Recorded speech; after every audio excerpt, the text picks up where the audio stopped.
sign that you ultimately made. Straight from a dumpster. This is the actual, this will go, could go in the Smithsonian at some point as just a historic moment. After it happened, people wanted to buy it, but my 12-year-old nephew did not want to part with it.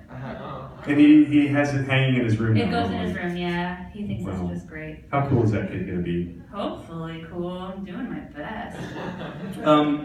Can you walk us through this? I mean, have you guys heard this story before? It was on BuzzFeed and Huffington. A lot of news outlets covered it, but they didn't cover.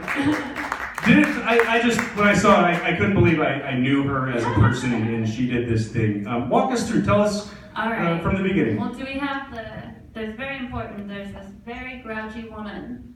That's me, I'm not grouchy. There she is, the abortion kills children lady. So, at the time, I was working at Purrington's Cat Lounge. On MLK, we have these giant windows. You're going to have to explain that for people who haven't been to Portland. It's a cat cafe. So you can get like a beer or a coffee and a cat. So we happen to be located 2 blocks away from a Planned Parenthood, and typically this Planned Parenthood doesn't have protesters at all. So when this woman showed up in front of our window, in front of our customers with this giant abortion kills children sign, I was elected gladly to go out there and be like, excuse me, miss, this whole like murder sign, you can't be out in front of our business. And she was, I'm just trying to get out of the rain. Didn't like her, so I asked her to take a selfie with me. And she got so upset that she left in front of the store with her dog. And then that's when I noticed, if you see on both sides of the street, there was this special kind of protesting they had. It's called 40 Days of Life. And they ship people in from across the country to come protest Planned Parenthoods in Multnomah. So there was a lot of people on both sides of the sidewalk with all kinds of really angry, disgusting signs, big giant posters with fetuses and jars, and they had all their children with them. So I was still on the clock. My bosses are super anti-establishment, amazing people who let me clock up early. And I went and grabbed this piece of cardboard.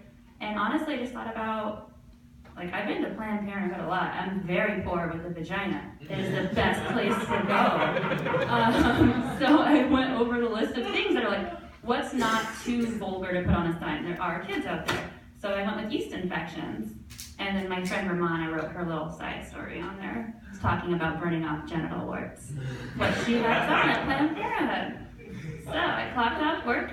I went out there by my damn self.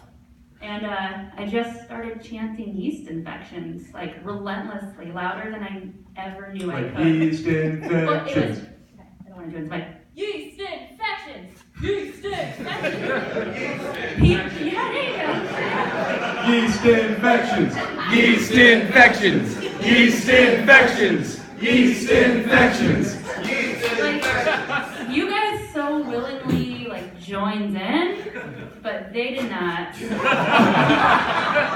But people in traffic did, because it's MLK, which is a very busy street down in Portland, and people would stop and were like, first like, fuck you, bitch. Oh hell yeah! And like, it was amazing, because people realized I wasn't one of them. So this lady comes across the street with her 2 kids, and she's like, can I talk to you for a second? Sure. And she's like, you could have gotten, your treatment elsewhere. And I was like, don't tell me how I lived my life, lady. You weren't me when I was 21 and poor. And she's like, I just think it's inappropriate. And she was the one holding like the slain baby sign next to her 7-year-old kids. And I was like, what's inappropriate about yeast infection? She's like, it doesn't need to be discussed. And I looked down at her kid. I was like, has your mom talked to you about yeast infections yet? And then she left. She took her kids and got in her car and left. So that was the first group I took down.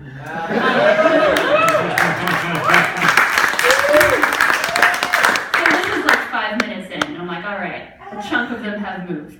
And then I am getting more attention, I'm louder, and the kids, I'm this giant blonde ball of positivity. Their kids are starting to nod along with me, and they're trying to pull them away from me. So more of the people with kids leave, and then the priest comes up to me, and he's super uppity, and he informs me that they're going to be praying for me, and asks if I'd like to join the prayer circle. I said no, but I'll stand outside of your prayer circle. And they were bowing their heads quietly, and one lady looked back and just shook her head at me a bunch, and I just louder than ever, started chanting it again. And they couldn't hear the priest's prayer for me over the yeast infection chanting. And then they just finally called it quits. They packed up their table, all of them left. Every time I tried to take a picture with them, they started walking away. So that other picture, where is it? Where They look super fun though. Oh, that priest, he was just angry as all hell. But the other picture, I'm trying to get more people in the background, they're running away. And I didn't notice at the time, the clinic was closed on this Sunday. There were staff members inside, and they have this rule in their contracts when you work at Planned Parenthood that you can't interact with any protesters or demonstrators whatsoever. So they can't do anything with them. Their windows are tinted. They were inside cheering me on. I had no idea that there were like 12 people, and they're like, who is this girl? What is she doing? This is amazing. I didn't find out till like January. This happened in October. So they are with me all over. And you became a local Planned Parenthood. They asked you to speak at some events. And I've done some of their events. I did their big fundraiser. Planned Parenthoods across the world have sent me t-shirts and mugs and scarves and bath mats and local artists, an artist from afar, an artist from France drew me, but with like labias everywhere. And a local chandelier maker made me 3 giant glass labias. so I guess what you're saying is that the reaction to your protest has been universally positive. Yeah, 99%. No one had any problem Oh with no, this. we definitely had some people who wanted to make sure that I knew my place. I think I've told this. Because you're on Twitter, right? I'm very adamant about being on Twitter, but this was the cool thing. I went from 300 followers on Twitter to 3,000 because of this thing. So run out and yell about yeast infections, kids. See where Free chandeliers, more Twitter followers. I had one guy on Instagram send me a message saying, "You deserve to be raped with a coat hanger," which has a lot of conflicting messaging in it. Aren't you against abortion?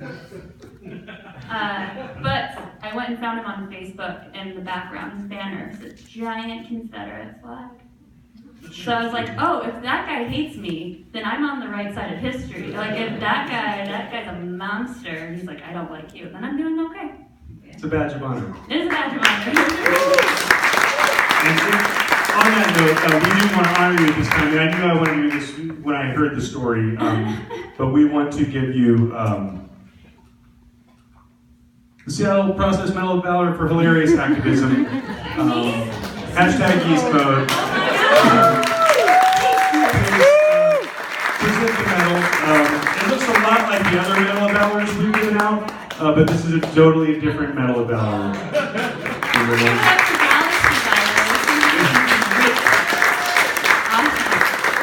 Thank you so much. I'm so honored. We need more people doing funny things that actually. You can go make a out and difference. yell about whatever ailment you have, and no one can stop you. You can find garbage anywhere. Like, pick a spot, there's garbage, and just write what's bothering you. You've got hemorrhoids, yell about your hemorrhoids. It doesn't matter. Where would you go to yell about your hemorrhoids? Oh man, those people are so uptight. You can go yell about hemorrhoids outside the Planned Parenthood protesters, and they'll run. Like, What is it? You think that they were scared because they were intimidated by the fact that you were talking about your genitalia and that was it inappropriate? was or- just because most of them had their kids with them, and they found this specific topic of yeast infections inappropriate. And the one lady with the kids, I was like, I got yeast infections when I was like 6 years old. It was a blood sugar issue. It was nothing sexual about it. She didn't want to hear it. Someone on Twitter said, hashtag yes we Candida. That's so good. So It good. was a fun. Give it up for Mary, everyone. Mary, all the way from Portland, our very special guest. Goodness, hero. And now we have